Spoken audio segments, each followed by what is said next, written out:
Kembali lagi bersama aku Syahri Ramadan Chania di channel YouTube aku Syahri Chania. Pertama-tama perkenalkan, namaku Syahri Ramadan Chania dari kelas 3C Manajemen. Nah, pada video kali ini adalah penjelasan terkait praktek analisis faktor pada video sebelumnya. Di sini aku akan menjelaskan hasil output dari praktek analisis faktor pada video sebelumnya. Oke, langsung aja kita ke penjelasan mengenai hasil output dari praktik analisis. Tahap pertama, menilai apakah variabel itu layak atau tidak untuk dilakukan analisis selanjutnya. Di sini aku akan menjelaskan hasil output pada video sebelumnya, yaitu praktik analisis faktor. Tahap pertama, menilai apakah variabel itu layak atau tidak. Nah, sebelum itu, analisis faktor merupakan metode analisis multivariat yang didasarkan pada korelasi antar variabel. Proses analisis faktor mencoba menemukan hubungan antara sejumlah variabel-variabel yang saling independen satu dengan lainnya, sehingga bisa dibuat satu atau beberapa kumpulan variabel yang lebih sedikit dari jumlah variabel awalnya.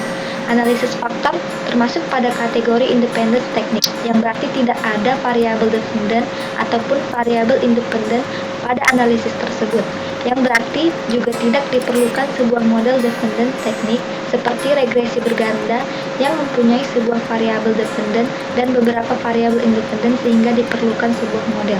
Nah, analisis faktor memiliki tujuan, yaitu pertama, data summarization, yaitu mengidentifikasi adanya hubungan variabel dengan melakukan uji korelasi. Yang kedua, data reduction, yaitu setelah melakukan korelasi, dilakukan proses membuat sebuah variabel baru yang dinamakan faktor untuk menggantikan sejumlah variabel tertentu. Nah, langsung aja kita ke hasil output pada kasus pertama. Nah, pada kasus pertama ini ingin diketahui faktor apa saja yang sebenarnya membuat seseorang ingin membeli sepeda motor. Untuk itu diambil sampel sebanyak 50 orang, yang kemudian diminta pendapat mengenai atribut-atribut sepeda motor seperti keiritannya, ketersediaan suku cadang seperti on-board deal, harga sepeda motor, model dan desain sepeda motor, kombinasi warna, keawetan, promosi, dan sistem pembayaran sepeda motor. Nah, langsung aja kita ke analisis outputnya. Tahap pertama, analisis faktor. Setelah dilakukan tahap pertama analisis faktor, yaitu menilai variabel yang layak pada kasus pertama ini, dapat diketahui dari hasil output, yaitu dapat dilihat dari tabel KMO and Ballot testnya. Nah, di sini ada KMO MSA. Di sini angkanya itu 0,560 dengan signifikansinya 0,01. Jika dilihat dari MSA-nya 0,560, maka angka tersebut sudah di atas 0,5 karena syarat untuk MSA-nya itu adalah di atas 0,5. Jika di bawah 0,5 maka dia akan dikeluarkan dari tabel-tabel, dari variabelnya akan dikeluarkan. Berarti dia rendah, tidak kuat hubungan korelasinya. Nah, maka variabel dan sampel yang ada sebenarnya sudah bisa dianalisis dengan analisis faktor. Nah, langsung aja kita masuk ke anti-image matrix-nya. Di sini ada anti-image correlation. Nah, dapat kita perhatikan pada bagian image ini, kita dapat perhatikan yang bertanda A, yang diagonal dari kiri ke bawah kanan ini, yang bertanda A. Nah, seperti angka MSA pada variabel hemat bahan bakar ini adalah 0,511, untuk variabel under deal 0,514 dan seterusnya. Nah, dengan kriteria angka MSA seperti tadi yang sudah saya bahas, maka terlihat MSA variabel promosi 0,493 tidak memenuhi batas 0,5. Nah, untuk itu variabel promosi akan dikeluarkan dari matriks dan dilakukan pengujian ulang lagi. Nah, setelah dilakukan pengujian ulang untuk mengeluarkan variabel promosi, maka terdapat output baru lagi. Di sini KMO-nya menjadi 0,570 dengan signifikansi 0,01. Dapat diperhatikan proses penghilangan variabel dengan MSA di bawah 0,5 seperti output sebelumnya akan meningkatkan angka MSA total dari sebelumnya 0,560 karena angka tersebut sudah di atas 0,5 dan signifikansi 0,01 jauh di bawah 0,05. Maka variabel dan sampel yang ada secara keseluruhan bisa dianalisis lebih lanjut. Nah, lalu kita lihat pada tabel anti-image correlation-nya. Di sini kita lihat lagi yang berdiagonal A ini. Nah, terlihat di sini sudah tidak ada lagi MSA di bawah 0,5.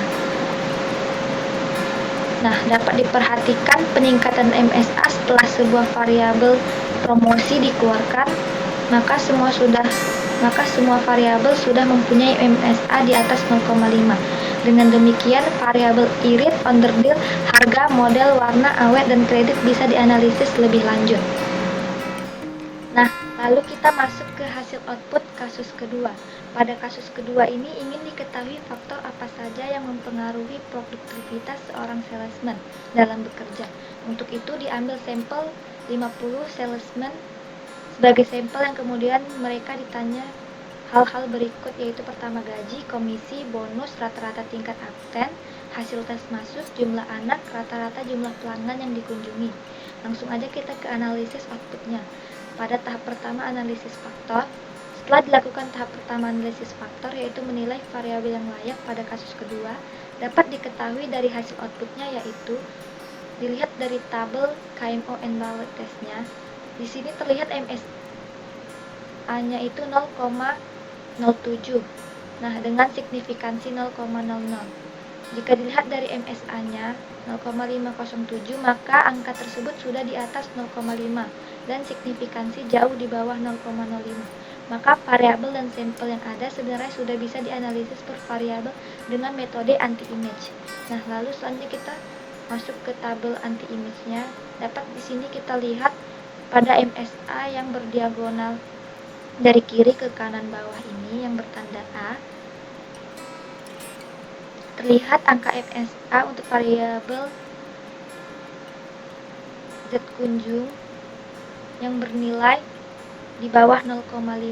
Sebenarnya ada beberapa variabel yang di bawah 0,5, tapi jika dilihat di sini Z kunjung, variabel Z kunjung 0,306 adalah variabel yang MSA-nya paling rendah, maka variabel Z kunjung yang akan kita keluarkan dan dilakukan pengujian ulang.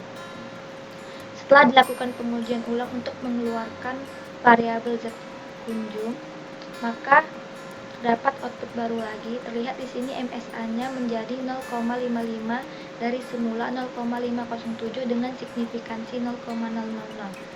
Lalu kita ke tabel anti-image correlation-nya.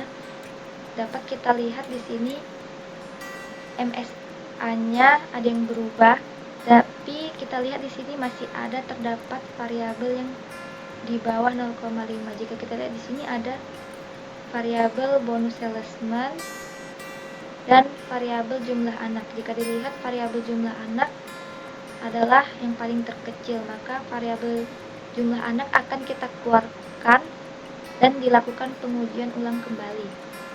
Nah, setelah dilakukan pengujian ulang kembali untuk mengeluarkan variabel jumlah anak, maka terdapat output baru lagi, yaitu MSA-nya menjadi 0,62,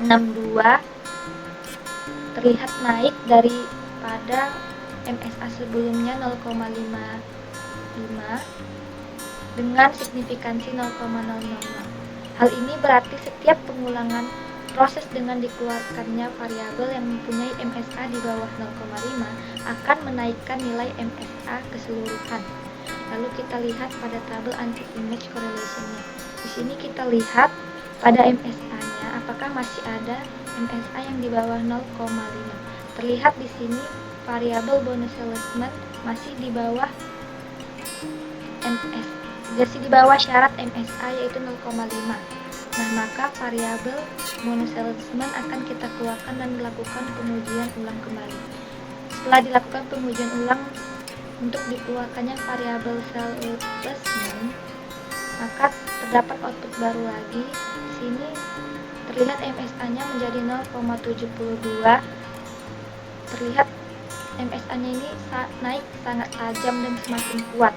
Dari sebelumnya itu 0,62 dengan tingkat signifikan 0,000 tetap. Lalu kita lihat pada tabel anti-image correlation-nya. Nah, terlihat pada tabel ini terlihat MSA-nya bernilai di atas 0,5. Nah, hal ini berarti pada 4 variabel terakhir ini bisa dilakukan proses analisis faktor selanjutnya. Nah, kesimpulannya, tahap pertama pada analisis faktor adalah menilai mana saja variabel yang dianggap layak untuk dimasukkan dalam analisis selanjutnya. Dari proses yang sudah dilakukan, terlihat penilaian variabel bisa hanya melalui satu tahap. Langsung semua variabel lolos kriteria MSA lebih besar dari 0,5. Namun bisa juga dilakukan berkali-kali pengeluaran variabel MSA lebih kecil 0,5 agar semua variabel yang diuji terpenuhi. Nah, sekian video dari itu dia video cara menganalisis faktor tahap pertama, yaitu menguji variabel apakah variabel itu layak atau tidak di SPSS. Nah, semoga video ini bermanfaat untuk kalian. Jangan lupa like, komen, dan subscribe karena subscribe itu gratis. Oh iya, jangan lupa kalian share ke teman-teman kalian supaya teman-teman kalian juga bisa tahu bagaimana cara menganalisis faktor tahap pertama, menguji variabel itu apakah layak atau tidak. Oke, sampai jumpa di video selanjutnya.